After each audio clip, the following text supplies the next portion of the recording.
الحمد لله وكفى والصلاة والسلام على من لا نبي بعد أما بعد فأعوذ بالله من الشيطان الرجيم بسم الله الرحمن الرحيم محترم سامعین السلام علیکم ورحمۃ اللہ وبرکاتہ۔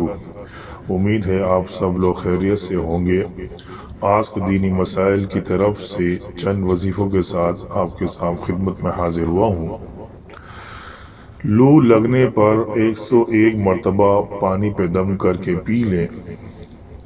ان لک الا تجوع فیہا ولا تعرا وانک لا تظمأ فیہا ولا تضحى۔ پارہ نمبر 16 سورہ طٰہٰ، آیت نمبر 118 تا 119۔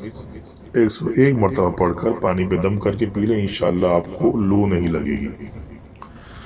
آنکھوں کی روشنی کے لیے ہر نماز کے بعد 3 دفعہ انگلیوں پر پڑھ کر دم کر کے آنکھوں پر لگائیے۔ فَكَشَفْنَا عَنْكَ غِطَاءَكَ فَبَصَرُكَ الْيَوْمَ حَدِيدٌ۔ پارہ نمبر 26 سورہ قاف، آیت نمبر 22۔ ہر مرض کے لیے یہ چند آیتیں ہیں، ان کو چینی کی پاک اور صاف پلیٹ پر لکھ کر اس میں پانی ملائیں اور وہ پانی مریض کو پلائیں۔ اگر زعفران سے لکھ لیں تو اچھا ہے۔ یہ چند آیتیں ہیں، ہر مرض کے لیے شفا ہے۔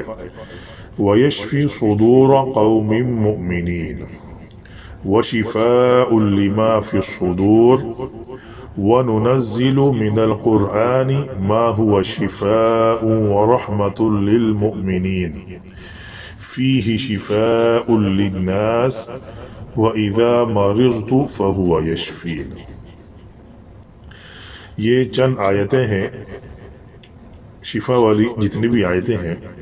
قُلْ هُوَ لِلَّذِينَ آمَنُوا هُدًى وَشِفَاءٌ، یہ جتنی بھی چند آیتیں ہیں شفا والی، اس بشمول اس میں سورہ فاتحہ ہے۔ کسی کاغذ پہ لکھ کے باوضو ہو کر لکھیں تو زیادہ بہتر ہے، یا پھر چینی کی پاک صاف پلیٹ پر لکھیں، یا غزافران سے لکھیں تو اور زیادہ بہتر ہے۔ لکھ کے مریض کو پلائیں، انشاءاللہ ہر مرض سے اس کو شفا ملے گی۔ وآخر دعوانا ان الحمد للہ رب العالمین۔